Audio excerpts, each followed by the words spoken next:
Scotland could introduce checks on roads near the England border if the Westminster government doesn't tighten its international quarantine proposals. Scotland's Health Secretary Jean Freeman threatened the tougher measures if Boris Johnson declines to tighten his quarantine hotel plans. The Department for Health and Social Care confirmed from the 15th of February, anyone travelling to the UK from a country on the UK's travel ban list will be required to quarantine in a hotel for 10 days. But Scottish Government ministers say the UK government plans do not go far enough, with First Minister Nicola Sturgeon announcing Scotland will do the same for all travellers, not just those from hotspots. Speaking on BBC Radio Scotland, Ms Freeman said, "Those are difficult issues, partly because we've got individuals who work in Scotland and live just over the border and vice versa, and of course there will always be exemptions for haulage traffic.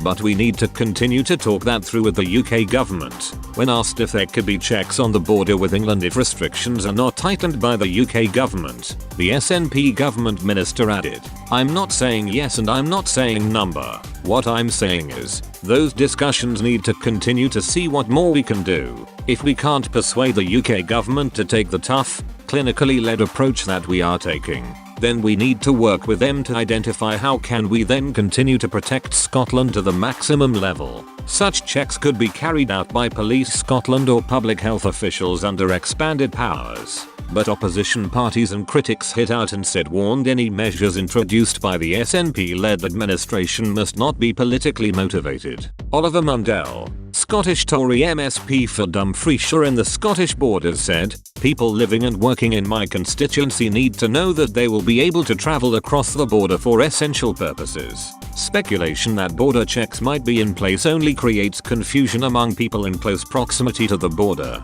SNP ministers and officials must deliver clear and consistent messaging at all times," Pamela Nash, Chief Executive of Scotland in Union, told, "Any measures the Scottish Government takes must be evidence-based and not politically motivated.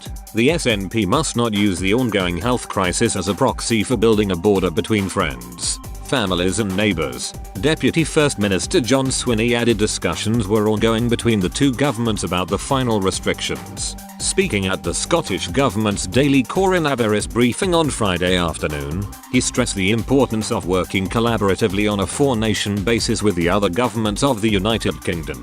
Mr Swinney added, "Quarantine hotels are another tool we can use to stop any importation of the virus. And we'll use every available tool we have and obviously work with other governments to make as much progress as we can in that respect." But he made clear that one aim was to create as big and as effective an obstacle as possible for anyone tempted to get around Scotland's tougher rules. Mr Swinney concluded, "I certainly don't take the view that it's too late for any of these measures to happen.